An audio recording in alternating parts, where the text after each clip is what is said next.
If you're coming from the coast, you'll be a little bit worried about leaving the sea behind, the ocean.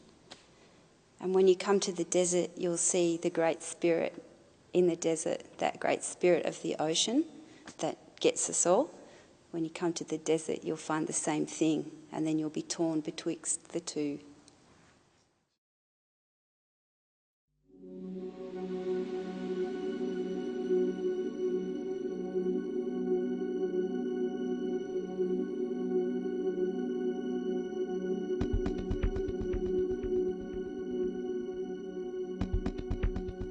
It's a storied landscape. It's imbued with meaning, and you can feel that.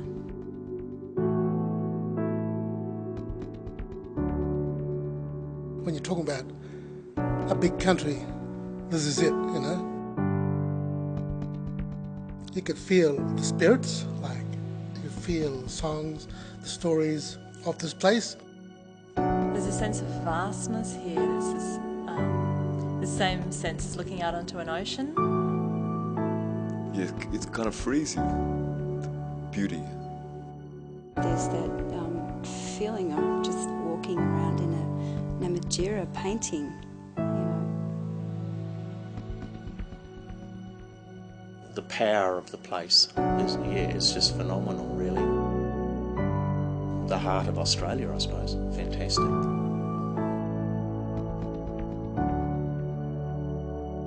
You can't maintain a lot of indulgence in the face of 800-million-year-old landscape. Takes you out of your comfort zone where you might normally be dwelling in the truths that you invent for yourself.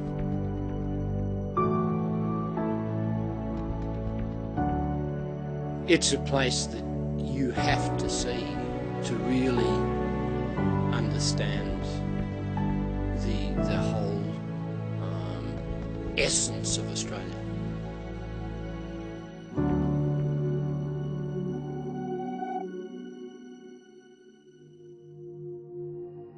My story, not coming out from the mouth or coming out from my heart. Strong. Thinking, what are we gonna do? Well, I believe that if you don't get yourself involved with, with the dreamings or your personal, family's dreamings, you lose a bit of your culture. So. It's sort of like when you paint, it's sort of like you're creating that land back again. It's part of our own and part of our history. They create these beautiful, vibrant pieces of artwork that just show how much passion and energy they have within them, and the rest of the world stands up and notices. I mean, it's very hard to talk about this country without incorporating a white and a black perspective, or at least where they meet. The clash of cultures, if you like, happened relatively recently. I am living in a colonial frontier. I think it's forgotten on the East Coast. This is very recently invaded country. An extraordinary crossroads of cultures and historical drama. All that trouble with the colonisation of the country, this is where it's all going to be worked out, I think, where reconciliation can take place and where people can really see and understand our place in the country. I hope my children can grow up in a nation where they're entitled to be able to learn from both cultures equally. It's like if every person was a colour, it's not just going to be red and blue, it's now become purple. And you've got to be comfortable with purple in the sense that, yeah, you have to let go of red, because you can't be red anymore, you can't go backwards, you have to evolve, you have to go forward. That's what time is.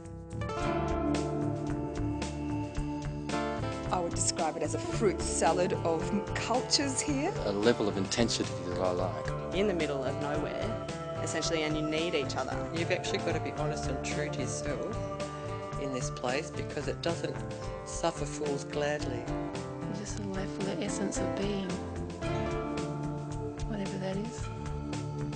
Alice Springs seems to be a magnet for creativity because of its isolation. Because there are a lot of people here from all around the country that have settled here. And they bring their demand for art.